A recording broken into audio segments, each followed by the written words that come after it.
भगवते वासुदेवाय नमः। जय श्री कृष्ण। नमस्कार दोस्तों, प्रिय भक्तजनों, आज की वीडियो में हम आपको श्रीमद् भागवत महापुराण के प्रथम स्कंद के 9वें अध्याय की कथा सुनाएंगे, जिसमें कि युधिष्ठिरादि का भीष्म जी के पास जाना और भगवान श्री कृष्ण की स्तुति करते हुए भीष्म जी का प्राण त्याग करना की कथा का वर्णन किया जाएगा। तो सभी भक्तजन हमारी श्रीमद् भागवत महापुराण की कथा को श्रद्धा भाव और प्रसन्न चित्त से सुने। जो भक्त हमारे चैनल पर नए आए हैं, जिन्होंने अभी तक हमारे चैनल को सब्सक्राइब नहीं किया है, वो हमारे चैनल को सब्सक्राइब करें, वीडियो को लाइक करें और कमेंट में ओम नमो भगवते वासुदेवाय जय श्री कृष्ण अवश्य लिखें। तो आइए भक्तों, अपनी कथा को प्रारंभ करते हैं। गजाननं भूतगणाधिसेवितं कपितजम्बुफलचारुभक्षणं उमासुतं शोकविनाशकारकं नमामि विघ्नेश्वरपादपङ्कजं। गुरुर्ब्रह्मा गुरुर्विष्णु गुरुर्देवो महेश्वराय गुरुर्साक्षात् परब्रह्म तस्मै श्री गुरुवे नमः। नारायणं नमस्कृत्य नरं चैव नरोत्तमं देवीं सरस्वतीं व्यासं ततो जयमुदीरयेत्। वसुदेवसुतं देवं कंसचारूढमर्दनं देवकी परमानन्दं कृष्णं वन्दे जगद्गुरु। शान्ताकारं भुजगशयनं पद्मनाभं सुरेशं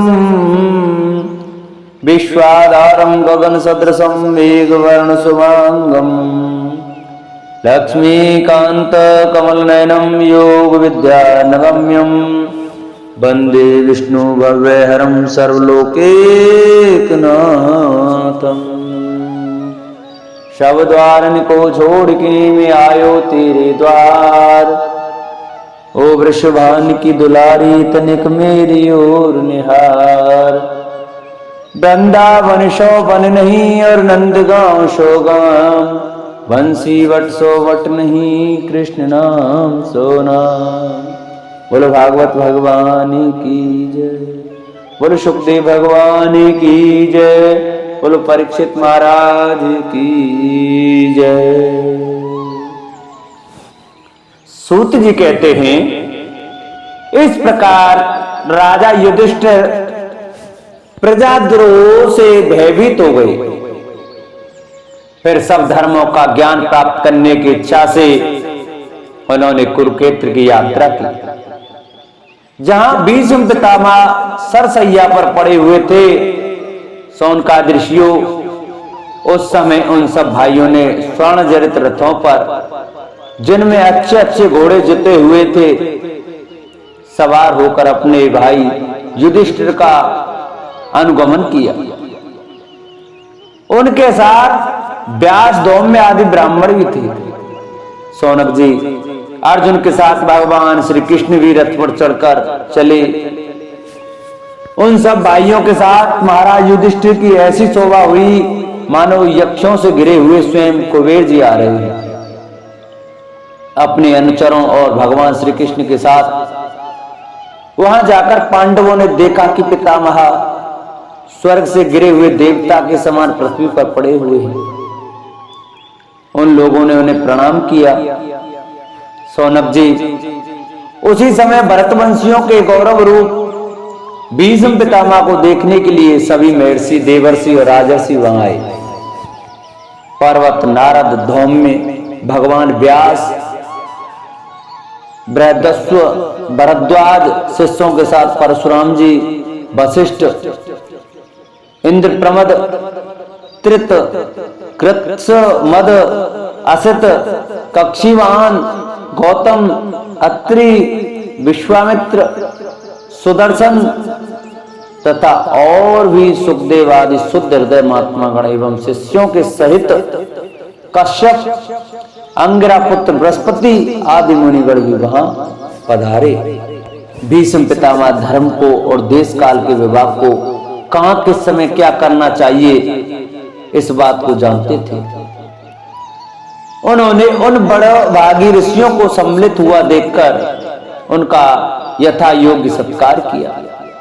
वे भगवान श्री कृष्ण का प्रभाव भी जानते थे, अतः उन्होंने अपनी लीला से मनुष्य का वेश धारण करके वहां बैठे हुए तथा जगदीश्वर के रूप में हृदय में विराजमान भगवान श्री कृष्ण की बाहर तथा भीतर दोनों जगह पूजा की।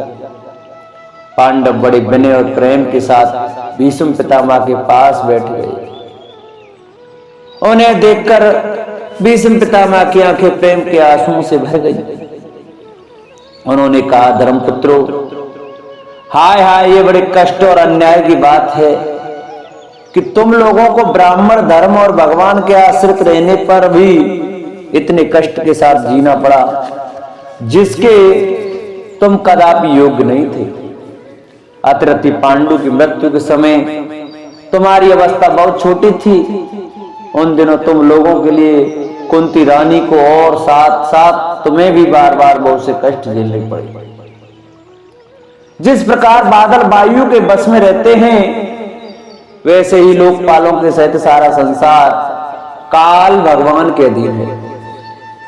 मैं समझता हूं कि तुम लोगों के जीवन में ये जो अप्रिय घटनाएं घटित हुई हैं, वे सब उन्हीं की लीला है। नहीं तो जहां साक्षात धर्म पुत्र राजा युधिष्ठिर हो, गदाधारी भीमसेन और धनुर्धारी अर्जुन रक्षा का काम कर रहे हो, गांडीव धनुष हो और स्वयं श्री कृष्ण स्वद हो, भला वहां भी विपत्ति की संभावना है। ये काल रूप श्री कृष्ण कब क्या करना चाहते हैं, इस बात को कभी कोई नहीं जानता। बड़े बड़े ज्ञानी भी इसे जानने की इच्छा करके मोहित हो जाते हैं। युधिष्ठिर, संसार की ये सब घटनाएं ईश्वर इच्छा के अधीन हैं, उसी का अनुसरण करके तुम इस अनाथ प्रजा का पालन करो, क्योंकि अब तुम ही इसके स्वामी और इसे पालन करने में समर्थ हो। ये श्री कृष्ण साक्षात भगवान है, ये सबके आदि कारण और परम पुरुष नारायण है। अपनी माया से लोगों को मोहित करते हुए ये यदुवंशियों में छिपकर लीला कर रहे हैं। इनका प्रभाव अत्यंत गूढ़ एवं रहस्यमय है। युधिष्ठिर, उसे भगवान शंकर, देवर्षि नारद और स्वयं भगवान कपिल भी जानते हैं, जिन्हें तुम अपना मेरा भाई, प्रिय मित्र और सबसे बड़ा हितु मानते हो, तथा जिन्हें तुमने प्रेमवश अपना मंत्री, दूत और सारथी तक बनाने में संकोच नहीं किया है, वे स्वयं परमात्मा हैं।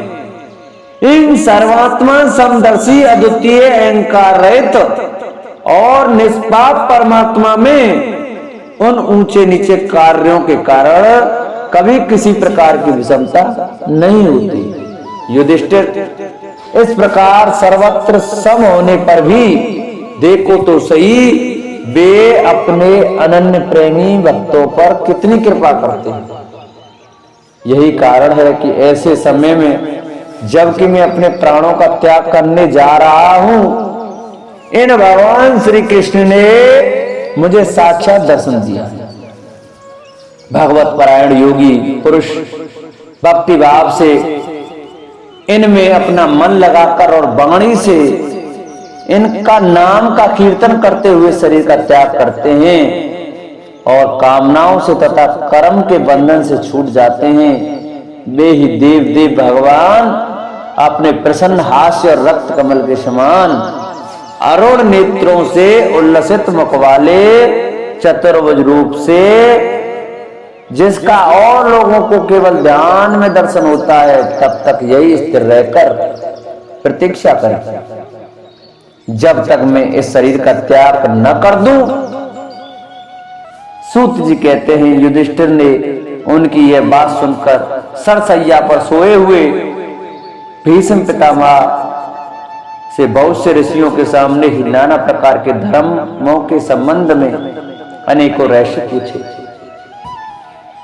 तत्ववेता भीष्म पितामह ने वर्ण और आश्रम के अनुसार पुरुष के स्वाभाविक धर्म और वैराग्य तथा राग के कारण विभिन्न रूप से बतलाए हुए निवृत्त और प्रवृत्ति रूप द्विविध धर्म, दान धर्म, राज धर्म, मोक्ष धर्म, स्त्री धर्म और भगवत धर्म, इन सब का अलग अलग संक्षेप और विस्तार से वर्णन किया।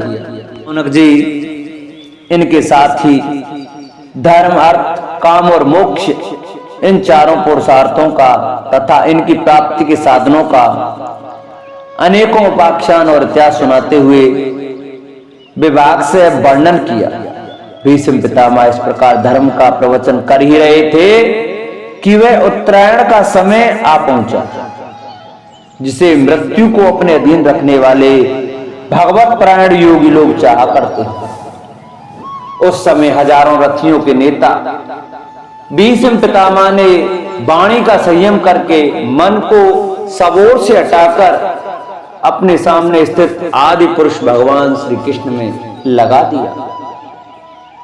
भगवान श्री कृष्ण के सुंदर चतुर्भुज विग्रह पर उस समय पीतांबर फहरा रहा था। भीष्म जी की आंखें उसी पर एक टक लग गई। उनको शस्त्रों की चोट से जो पीड़ा हो रही थी, वह तो भगवान के दर्शन मात्र से ही तुरंत दूर हो गई तथा भगवान की विशुद्ध धारणा से उनके जो कुछ अशुभ शेष थे वे सब नष्ट हो गए। अब शरीर छोड़ने के समय उन्होंने अपनी समस्त इंद्रियों के वृत्ति विलास को रोक दिया और बड़े प्रेम से भगवान की स्तुति की।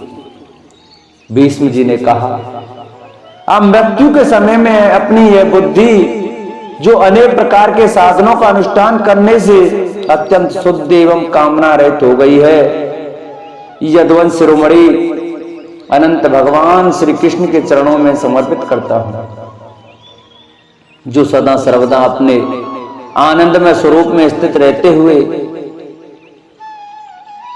ही कभी विहार करने की, लीला करने की इच्छा से प्रकृति को स्वीकार कर लेते हैं, जिससे यह सृष्टि परंपरा चलती है।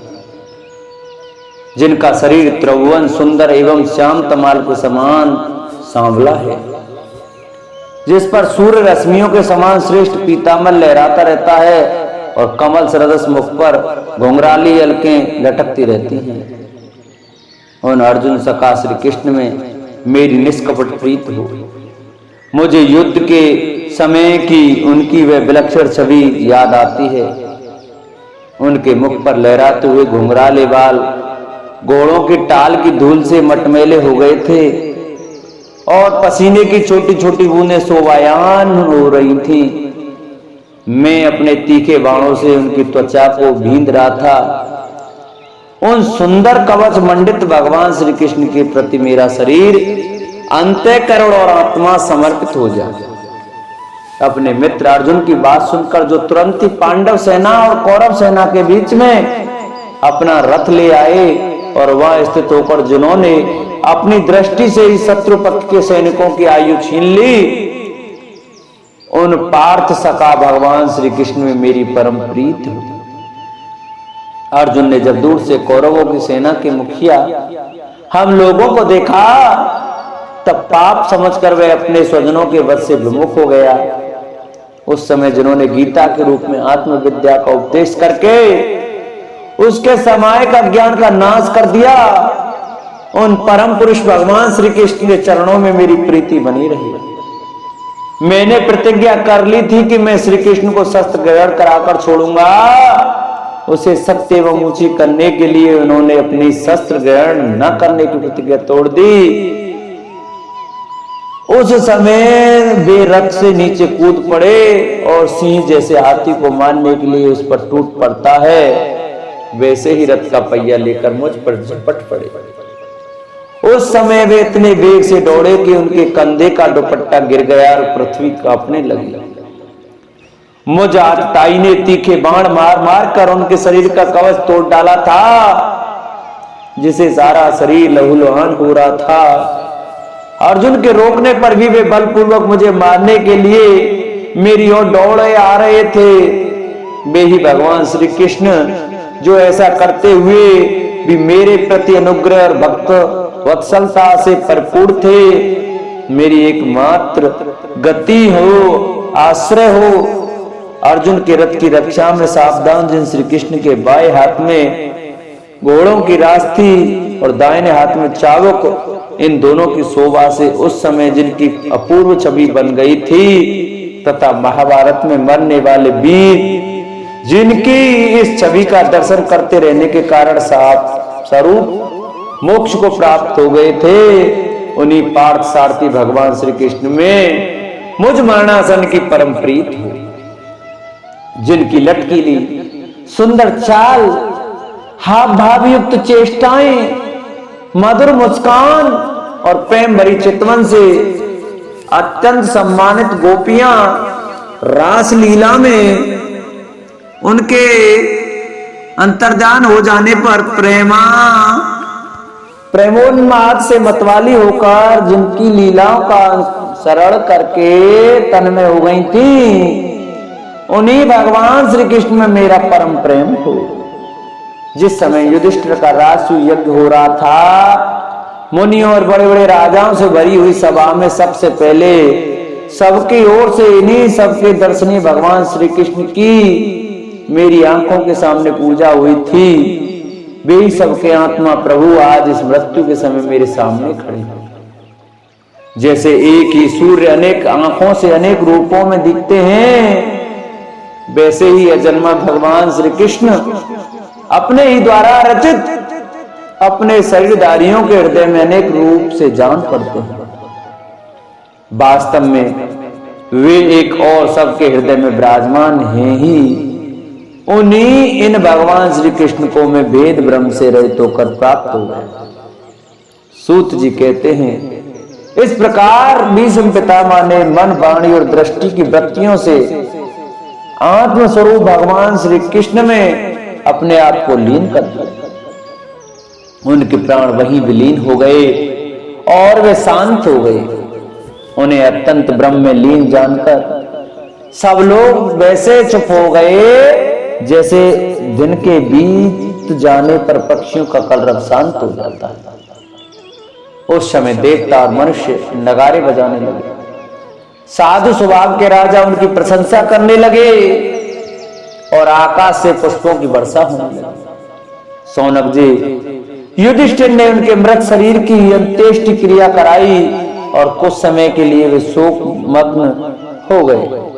उस समय मुनियों ने बड़े आनंद से भगवान श्री कृष्ण की उनके रहस्यमय नाम ले लेकर स्तुति की। इसके पश्चात अपने हृदय को श्री कृष्ण में बनाकर वे अपने अपने आश्रमों को लौट गए। तदंतर भगवान श्री कृष्ण के साथ युधिष्ठिर हस्तिनापुर चले आए और उन्होंने वहां अपने चाचा धृतराष्ट्र और तपस्विनी गांधारी को ढाढ़स बंधाया। फिर धृतराष्ट्र की आज्ञा और भगवान श्री कृष्ण की अनुमति से समर्थ राजा युधिष्ठिर अपने वंश परंपरागत साम्राज्य का धर्म पूर्वक शासन करने लगे। इस प्रकार 9वां अध्याय पूरा हुआ। 10वां अध्याय श्री कृष्ण का द्वारका गमन। सौनक जी ने पूछा, धार्मिक शिरोमणि महाराज, युधिष्ठिर ने अपनी पैतृक संपत्ति को हड़प जाने के इच्छुक आतताइयों का नाश करके अपने भाइयों के साथ किस प्रकार से राज्य शासन किया और कौन कौन से काम किए, क्योंकि भोगों में तो उनकी प्रवृत्ति थी ही नहीं।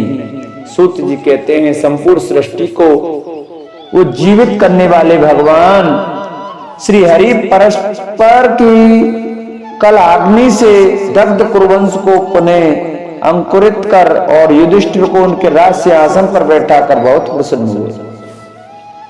भीष्म पितामह और भगवान श्री कृष्ण के उपदेशों के श्रवण से उनके अंतःकरण में विज्ञान का उदय हुआ और भ्रांति मिट गई। भगवान के आश्रय में रहकर वे समुद्र पर्यंत सारी पृथ्वी का इंद्र के समान शासन करने लगे। भीमसेन आदि उनके भाई पूर्ण रूप से उनकी आज्ञाओं का पालन करते थे। युधिष्ठिर के राज्य में आवश्यकता अनुसार यथेष्ट वर्षा होती थी। पृथ्वी में समस्त अभीष्ट वस्तुएं पैदा होती थीं। बड़े बड़े थनों वाली बहुत सी गौएं प्रसन्न रहकर गौशाला को दूध से सींचती रहती थी। नदियां, समुद्र, पर्वत, वनस्पति, लताएं और औषधियां प्रत्येक ऋतु में यथेष्ट रूप से अपनी अपनी वस्तुएं राजा को देती थी। अजात शत्रु महाराज युधिष्ठिर के राज्य में किसी प्राणी को कभी भी आदि व्याधि अथवा दैविक, भौतिक और आत्मिक क्लेश नहीं होते थे। अपने बंधुओं का शोक मिटाने के लिए और अपनी बहन सुभद्रा की प्रसन्नता के लिए भगवान श्री कृष्ण कई महीनों तक हस्तिनापुर में ही रहे। फिर जब उन्होंने राजा युधिष्ठिर से द्वारका जाने की अनुमति मांगी, तब राजा ने उन्हें अपने हृदय से लगाकर स्वीकृति दे दी। भगवान उनको प्रणाम करके रथ पर सवार हुए। कुछ लोगों समान उम्र वालों ने उनका आलिंगन किया और कुछ छोटी उम्र वालों ने प्रणाम। उस समय सुभद्रा, द्रौपदी, कुंती, उत्तरा, गांधारी, धृतराष्ट्र, युयुत्सु, कृपाचार्य, नकुल, सहदेव, भीमसेन, धौम्य और सत्यवती आदि सब मूर्छित से हो गए थे। वे सांगड़ पाणी श्री कृष्ण का विरह नहीं सह सके। भगवत भक्त सत्पुरुषों के संग से जिसका दुसंग छूट गया है, वे विचारशील पुरुष भगवान के मधुर मनोहर स्वयं को एक बार भी सुन लेने पर फिर उसे छोड़ने की कल्पना भी नहीं करता। उन्हीं भगवान के दर्शन तथा स्पर्श से, उनके साथ आलाप करने से तथा साथ ही साथ सोने, उठने, बैठने और भोजन करने से जिनका संपूर्ण हृदय उन्हें समर्पित हो चुका था, वे पांडव भला उनका विरह कैसे सह सकते थे। उनका चित्त द्रवित हो रहा था। वे सब निर्निमेष नेत्रों से भगवान को देखते हुए स्नेह बंधन से बंधकर जहां तहां दौड़ रहे थे। भगवान श्री कृष्ण के घर से चलते समय उनके बंधुओं की, स्त्रियों के नेत्र उत्कंठावश उमड़ते हुए आंसुओं से भरा। परंतु इस भय से ही कहीं यात्रा के समय अपशकुन न हो जाए, उन्होंने बड़ी कठिनाई से उन्हें रोक लिया। भगवान के प्रस्थान के समय मृदंग, शंख, भेरी, वीणा, ढोल, नरसिंगे, धुंधरी, नगारे, घंटे और दुंदुभियां आदि बाजे बजने लगे। भगवान के दर्शन की लीलाओं से कुरुवंश की स्त्रियां अट्टारियों पर चढ़ गईं और प्रेम, लज्जा एवं मुस्कान से युक्त चितवन से भगवान को देखती हुई उन पर पुष्पों की वर्षा करने लगी। उस समय भगवान के प्रिय सखा घुंघराले बालों वाले अर्जुन ने अपने प्रियतम श्री कृष्ण का वह श्वेत छत्र, जिसमें मोतियों की झालर लटक रही थी और जिसका डंडा रत्नों का बना हुआ था, अपने हाथ में ले लिया।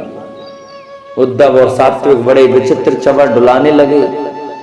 मार्ग में भगवान श्री कृष्ण पर चारों ओर से पुष्पों की वर्षा हो रही थी।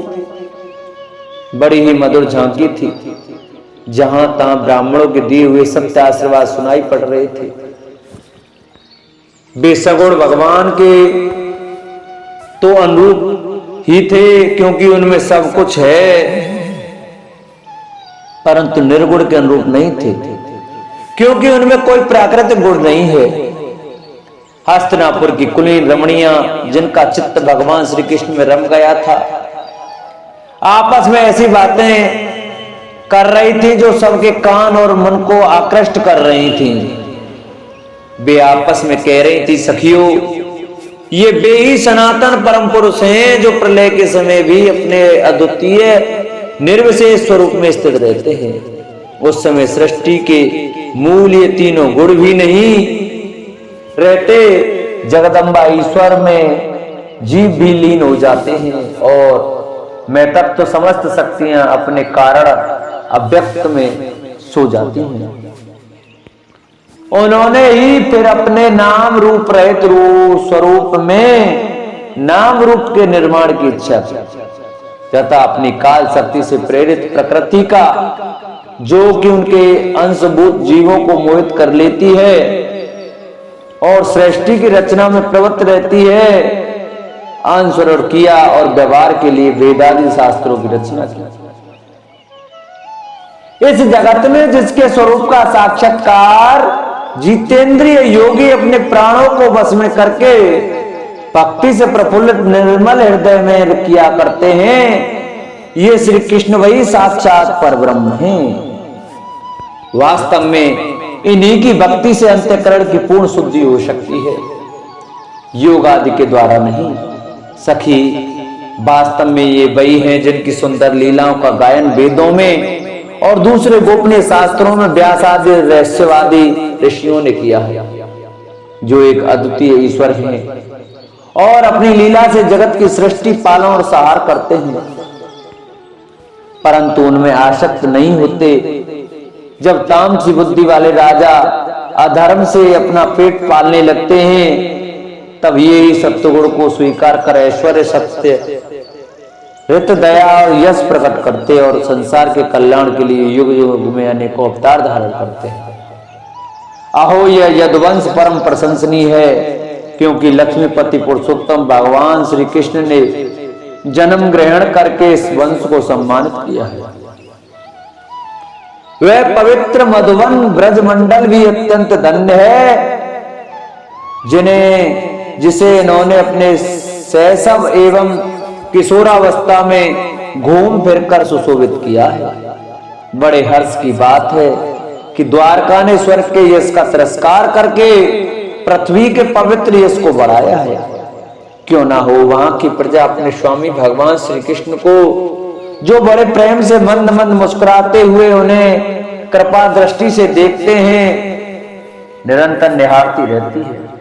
सखी, जिनका इन्होंने पान ग्रहण किया है, उन स्त्रियों ने अवश्य व्रत, स्नान, हवन आदि के द्वारा इन परमात्मा की आराधना की होगी, क्योंकि वे बार बार इनकी उस अधर सुधा का पान करती हैं, जिसके श्रवण मात्र से ही ब्रजबालाएं आनंद से मूर्छित हो जाया करती थी। ये स्वयंवर में शिशुपाल आदि मत वाले राजाओं का मान मर्दन करके जिनको अपने बाहुबल से हरलाए थे, तथा जिनके पुत्र प्रद्युम्न, सांब, आंब आदि हैं, वे रुक्मणी आदि 8 पटरानियां और भौमासुर को मारकर लाई हुई जो इनकी हजारों अन्य पत्नियां हैं, वे वास्तव में धन्य हैं, क्योंकि इन सभी ने स्वतंत्रता और पवित्रता से रहित स्त्री जीवन को पवित्र और उज्जवल बना दिया है। इनकी महिमा का वर्णन कोई क्या करे।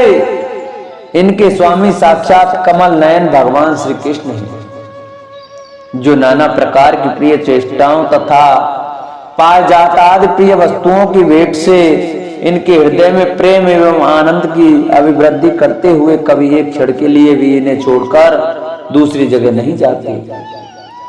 हस्तिनापुर की स्त्रियां इस प्रकार बातचीत कर ही रही थीं कि भगवान श्री कृष्ण मंद मुस्कान और प्रेमपूर्ण चितवन से उनका अभिनंदन करते हुए वहां से विदा हो गए। अजात शत्रु युधिष्ठिर ने भगवान श्री कृष्ण की रक्षा के लिए हाथी, घोड़े, रथ और पैदल सेना उनके साथ कर दी। उन्हें इसलिए बस यह शंका हो आई थी, कहीं रास्ते में शत्रु इन पर आक्रमण न कर दे। सुदृढ़ प्रेम के कारण कुरुवंशी पांडव भगवान के साथ बहुत दूर तक चले गए। वे लोग उस समय भावी विरह से व्याकुल हो रहे थे। भगवान श्री कृष्ण ने उन्हें बहुत आग्रह करके विदा किया और सात्विक, उद्धव आदि प्रेमी मित्रों के साथ द्वारका की यात्रा की। सोनक जी, वे कुरुन, जांगल, पांचाल, सुसेन, यमुना के तटवर्ती प्रदेश, ब्रह्मवर्त, कुरुक्षेत्र, मत्स्य, सारस्वत और मरुंधव देश को पार करके सौवीर और आवीर देश के पश्चिम आनर्त देश में आए। उस समय अधिक चलने के कारण भगवान के रथ के घोड़े कुछ थक गए थे। मार्ग में स्थान पर लोग उपारादि के द्वारा भगवान का सम्मान करते। सायंकाल होने पर वे रथ से भूमि पर उतर आते और जलाशय पर जाकर संध्या वंदन करके, ये उनकी नित्यचर्या थी। बोलो भागवत भगवान की जय। आज की कथा को हम यहीं विश्राम देते हैं। कल की कथा में हम आपको 11वें अध्याय में द्वारका में श्री कृष्ण का राजोचित स्वागत की कथा का वर्णन सुनाएंगे। तो सभी भक्तजन हमारी कथा को नित्य प्रतिदिन श्रद्धा और भाव से सुने। जिन भक्तों ने आज हमारी कथा सुनी है, जिन्होंने अभी तक हमारे चैनल को सब्सक्राइब नहीं किया है वो हमारे चैनल को सब्सक्राइब करें। जिन्हें वीडियो अच्छी लगी हो वो वीडियो को लाइक करें और कमेंट में ओम नमो भगवते वासुदेवाय, ओम लक्ष्मी नारायण नमः अवश्य लिखें। बोलो भागवत भगवान की जय।